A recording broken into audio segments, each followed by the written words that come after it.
Did you hear about that movie called What the Sound of Freedom? Yeah, The Sound of Freedom, man. That movie, bro. I haven't seen it. I'm gonna watch it. I'm hopefully still in theaters. But the thing about that movie, bro, for those of you guys who don't know, The Sound of Freedom is a movie. I don't know if the word chronicling is the right word, but it chronicles the life of Tim Ballard, who used to be a former agent. I don't know what agent he was. I don't know if he worked for Interpol. I don't know if he worked for the CIA or whatever. And it's a movie that chronicles his life post agent work. I think it's Homeland Security. Homeland Security, yeah. And it chronicles his life as a former Homeland Security guy who was working to stop child trafficking in certain areas, not worldwide, but certain areas. I think he used to be a Homeland Security agent or something like that. He called Washington, and this I'm paraphrasing here. Watch the movie. It's called The Sound of Freedom. He called Washington and said, "Hey, they're trafficking kids here.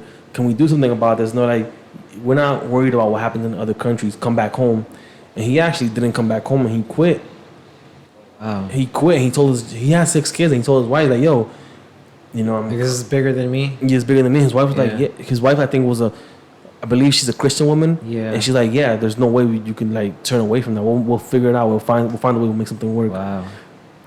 She didn't say that word for word verbatim, obviously, but I think she told him, according to him, she told him that she's not gonna let him jeopardize her salvation by turning his back on these kids, like eternal salvation, like religiously speaking. Yeah. And he just went at it, bro. They got videos of him not him by himself, like going in like Rambo, but of him and the local authorities. I think of like Colombia or Guatemala, one of those places, going in and busting. So he teamed up with the local authorities to like stop these guys. And damn, so I wonder how that worked. If he was part of the USA government agency, now he's like in a foreign lands, right? They got connects. Like, bro, if you used to be a former boy of mine, yeah, and you call me up like, "Yo, I need your help. Can you give me some resources for this?" I'm like, "All right, some people owe me a favor." I guess he had a high position or something. It doesn't, yeah, but he met somebody. Let me call in some favors with some of my CIA people that down there. Boom. Yeah. You get some random guy named Eduardo shows up. It's like, "Hey, you're Tim Ballard. Here's your package." Yeah. Shows up, and and they it talks about how he was busting child, movers. I think the word traffickers. When did this happen? Like, what year is this based out of? 10, 15 years ago, maybe. I don't know. It stars Jim Caviezel, a devout Catholic. Yeah. An actor who was on his way up in Hollywood. Like, he was a really good actor, but I guess it came to a point where his religion collided with, or his belief collided with Hollywood. So he fell out of grace with Hollywood. Yeah, and he was like, I don't care. Like, no, I'm serving God. I'm serving Jesus. Jesus died. He actually played in the Passion of the Christ. He played Jesus Christ, Jim Caviezel. Yeah. And he was like, I don't care. I fall out of grace with Hollywood. Don't give a freak. And he starred in the movie. Jim Caviezel played Tim Ballard in the movie. Yeah. And basically it shows kids being moved or kidnapped, and them. It wasn't like a guy going around saving. It wasn't the Avengers. Yeah. It's a story. It was PG-13, right? I think so. Yeah. But it's a story, where he goes around, he finds his little boy, he finds his sister, he finds a whole bunch of people. What I find scary about that is that Tim Ballard said he saw like some of the stuff that they were doing. According to Jim Caviezel or Tim Ballard, I apologize if I'm misquoting whoever. They have actual baby farms. Wow. Where they get people pregnant and give birth to babies, let them grow just for that. Just for that. And so he busted down, like he took I don't know if he busted down any baby farms, but I know he busted down trafficking events. And that's insane, dude. It's disgusting. It's like they were using kids as some way, like a drug, right? You move the product around. Yes. It's disgusting. I don't care bro. The thing is this too. He was out here talking about how do I explain it? He was talking about how the stuff that he was seeing while he was investigating was stuff like scary, weird stuff that you would not ever suspect. And he's like, no, we gotta put a stop. We gotta bring awareness to this somehow. This was in what country? So some of these countries were in South America, okay. In other places, it was in Africa, Yeah. where they kidnap kids and do stuff to them because they think it'll do something for them, for the people who kidnapped them. So he was actually traveling to all these different countries, Bro, because we're all connected somehow. you know what the scary thing was? He said that one of the biggest consumers of this, of child Yeah. stuff, was the United States. Wow. Somebody in the United States is consuming this product, and we don't know who it is. We know who it is. And if you people watching or listening at home, if you guys don't know who it is, and you want a hint or clue, look at who's defending, or look who's talking down on this movie. Yeah. Look who's trying to downplay this movie. Listen closely to the people trying to say that this movie is nothing more than just a. Well, there's a letter going out there that's associated with conspiracy theories that we're not able to. Man, nah, man, come on, bro. With the Q movement, QAnon movement. Yeah. Look at those people. Look at the people trying to say that this movie is nothing more than a QAnon paranoia conspiracy theory, as if Epstein's Island wasn't a real thing. The same people that were covering up Epstein's Island are the same people now who are talking about that this movie is nothing more than some sort of conspiracy. Rolling Stones said something along the lines of, "Oh, this movie is for like boomer dads who want to pretend to be superheroes." Wow. I thought, who am I kidding? No, I didn't. But there are people who believe that when the topic of children comes along, that we can depoliticize and say, okay, well, now with our kids, we could all agree that the safety of our kids is paramount. Neil Oliver from CBN, I think that's the thing, he said a society that doesn't protect its children, that doesn't put the safety and protection of their children first, is not a society worth having. And I agree with that. Yeah, CNN,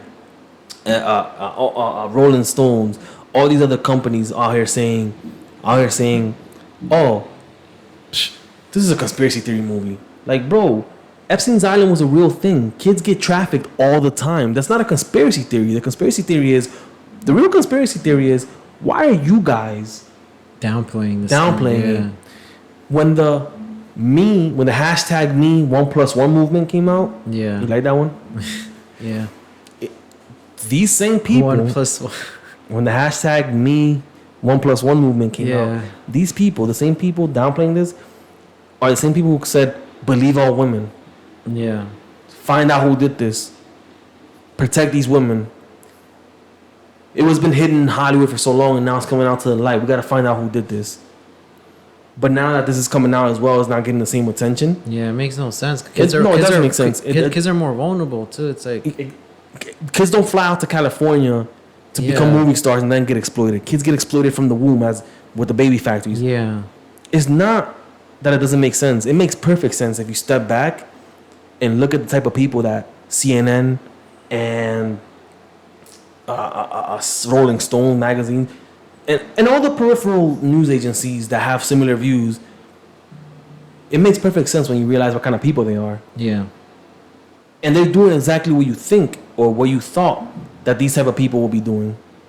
And so, with the whole movie Sound of Freedom, we tell you guys that I do recommend that you guys watch that movie. It's very, very important. Don't let the people who say that, don't let the people who are trying to downplay this movie, don't let them deter you from watching the movie. We gotta protect the children. If we can't protect the children, then what happened to us? If somebody told me, hey, there's a kid down the street getting physically, things done to these children, I'm calling the cops. yeah. I'm not saying, well, what do you believe in? Well, you got a MAGA hat on. I don't know if you're even telling the truth. Or you got a CNN shirt on. I don't know if you're telling the truth.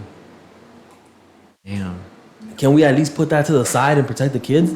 Nope. Because now it's politicized. Now, and I hope, man, God willing, that this turns into some kind of thing where it's like the line is drawn so clearly that you either oppose protecting kids or you're pro protecting kids. Yeah. You know what I mean? Damn, if that happens, bro. I hope it's like, yo, Why are you downplaying this? Well, it's just a conspiracy. No. It happens. People are trafficked every day. Kids are being trafficked from Mexico into the United States. The biggest consumer of this type of content, and probably the children themselves, are here in the United States. And before anybody calls it a conspiracy theory, what was happening in Hollywood with the hashtag Me1+1 movement is probably just the tip of the iceberg compared to what they do to these children. Yeah. And here you have guys coming out, a devout Catholic who just was willing to throw his upcoming rise in Hollywood away just for this. You know what I mean? Yeah. Because he felt like it was that important. And you guys, and your idea is not to like investigate further. Your idea is to brush it off. Then I want to say this right here, right now. Then I believe that those news agencies are also part of that. They're also with them. They're also running cover for them so that they can continue. The people who are accused of doing this can continue doing this. And for those of you guys who are listening and don't care, and you have kids, keep in mind one group of people wants to protect their kids, one group of people wants to protect their kids and warn you about people out there trying to take your kids, and the other group of people are trying to downplay it and act like kids aren't getting kidnapped. But the thing is, like, even in the organizations you mentioned, like, wouldn't you think that the majority of the like leadership and workers are against it? That they do care about children? I think what happens is, and I think we had this discussion before. I think what happens is, like, if like a low level employee stumbles across this, what he does is he reports it to his higher up. Oh, I see. Yeah, the higher up says we'll take care of it. He reports it to his higher up. You don't think the people in the higher ups are that they care? They're against the whole child. Yeah, they're probably like, oh, well, I delegated already. I reported it over there. They'll handle that. Some people are just like, hey, I just send it over there. They'll handle that. So the people on top are with it. They're okay with it. I think they're partaking in it. Oh. Yeah. Wow. Well, it makes sense that they're downplaying it. Yeah, because they're partaking in it. Like, you imagine that, they're trying to cause mass panic. Like, bro, people are taking kids from third world countries and bringing them here. And they have videos in the movie. Yeah. They have a video of a guy or of a group of a child trafficking bus. Like, everybody on the floor. I'm not even going to say what I would have done, but child traffickers, they don't. If I see you in the vicinity of a child trafficking case, you know what I mean? Yeah. I'd be very weary of letting you get to trial, if you know what I mean. Yeah. You know what I mean? It's not like, oh no, look, I'm DA. I was working with them too. Blah blah. It's like, Do you see things changing though? Now that there's more awareness on this, do you think that eventually what's going to end up happening is that people are going to like, I don't know, petition or do something? I don't think so, man. People don't care, bro. So the people that I feel like there was some. Why is it that those that don't care are making more noise? Well, there's enough people that care that the movie's doing really well in the box office, but there are people who are trying to downplay it. Like, imagine if this was a big thing and all the outlets were talking about it and like you gotta watch this. You have to watch this movie. It talks about this. Bring awareness to the little ones, bro. Bring awareness to for the sake of the little ones, bro. In the Bible, it says the Bible doesn't look too kindly on people who abuse kids. Yeah. You know what I mean? The Bible made it really clear. There was no room for it's taken out of context or misinterpretation. Like, nah, man, they were really clear on people who abuse kids. Do you remember that? I think it was like Or the Bible, not they. Do you remember like this? It wasn't a movement, but it was like this warlord in Africa, Coney. You saw how big that? Yeah, that got big. What? I don't understand. Why is it that this can like become like some sort of movement? I don't know either, bro. I don't know. Maybe I think it's because the fact that they downplay everything that you see in media, that they think it's a lie. I think it comes to that. They think it's a lie. They have videos, bro. They have a former agent telling you, like, bro, what's the difference? Yeah, but they don't display that in the media. That's the thing. Yeah, and you have to actually go and see the movie. So the thing is, what's the difference between a former agent telling you that, yo, this is happening to kids, versus a former Hollywood actress saying, yo, I was done this way? Yeah. How come you believe her over this guy? They're not. I don't think they're showing it in the media like the regular channels that the older generation watches. But my thing is, like, how come she wasn't brushed off by the media? By today's media, as some sort of conspiracy theorist, You know what I mean? Yeah, that's true. How come he is? How come this guy who used to be a former agent is brushed off? How come the guy who was rising up in Hollywood and then put his faith so far into his life, so deep into his life, that he was willing to just fall from grace in Hollywood and not care about it, and he comes out and he says, "No, this is a real thing. Like this is happening," and blah blah. How come these guys aren't treated with the respect that they deserve? How come they're trying to be brushed off as conspiracy nuts? I think they just mentioned them. Like when they released the movie, they probably mentioned it, July 4th and stuff. Especially they released it in the national holiday of the USA. So I think what happens is that it gets lost, man. It gets lost through all the other news. There's a good hopeful thing where it came out around the same time Indiana Jones and the Dial of Destiny came out. Yeah, it beat it. That's true. It beat it, bro. Indiana Jones, the budget for that movie was like 300 mil.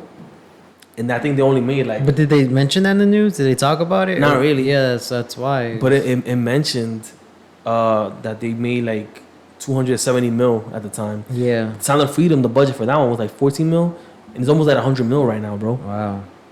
So there is like people are looking at them like, yo, this is the most important movie. Yeah. In our lifetime possibly because. And the media doesn't talk about it. Donald Trump talked about it. Dana White talked about it. The men that you expect to talk about it talked about it. Yeah. I think PBD, shout out to Valuetainment. One day we're going to be in there. They talked about it. You know what I mean? Yeah.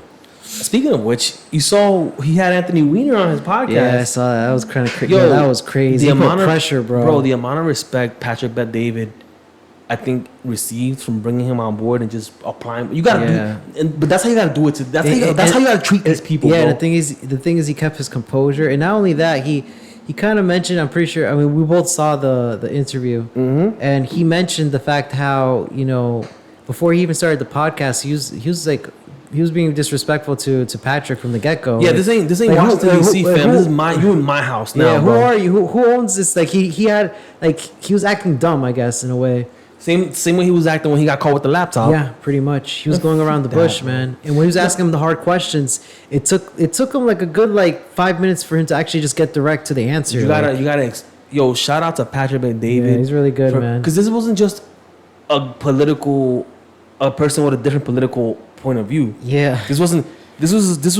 is possibly a monster who got off scot-free because he's friends with the right people. Yeah. And I agree with Patrick David, man. He's known to ask hard questions. Allegedly. Man. All that stuff that we're saying is allegedly. Now he put his foot on his... he applied pressure, bro. He applied pressure, and he did him the way he was supposed to do him. He brought up all those names, and he was like... trying to sound indignant. Yeah, he reversed everything. And he's trying to make him feel... guy, he's trying to make him feel like... No. Because PBD didn't harm those people. Yeah. Right? Didn't, yeah. And he was like, now you gotta, the family of these people. Well, what about the family of the 15-year-old girl you were sexting? Yeah. What about her family? You know what I mean? Now you want to act indignant because he's pulling. Boy, freak off. That's crazy because it makes you. I mean, you could tell that he was a politician the way he was conducting. Well, the way he was acting or being a politician. Being a politician was the least of his misdeeds. Yeah. You know what I mean? But. That was a really good shout out to PBD podcast, yeah. Shout out to the whole entertainment crew, even to Adam, because those guys, you might not agree so much with what Adam says or whatever. Yeah. But the fact that those guys were quiet and just let this guy squirm. Yeah. just you can't be walking up and down the street freely, bro. Yeah. You got caught sexting a 15-year-old girl, but we don't even know what you were doing behind the scenes. The thing is, he kept trying to make himself look as a victim, man. Allegedly. Yeah, of course. Yeah, allegedly. Bro, yeah. when evil is exposed, it gets angry. Yeah. So what you got to do is you got to laugh at it. Yeah. I think I read that somewhere. And I think you also have to stand your ground and continue to because what I noticed when it comes to evil people, they kind of try to twist the truth. Allegedly, evil people. Evil people. They try to twist the truth, right? And they try to make you they try to bring you down to their level. Righteous indignation, and also, but they try to have a righteous indignation of, how dare you? I'm not even gonna dignify that with a response. Yeah, bro, your laptop, my man. What was under that folder that said insurance? Anthony Weiner, huh? Damn. Or maybe Huma might know, or maybe Hillary Clinton might know. They try to disassociate himself from the Clinton family. Of course he did. But yeah, he still has like loyalty and respect for them. It's like, bro, it's like. Well, you know, some people got dirt on some people. So, yeah, man.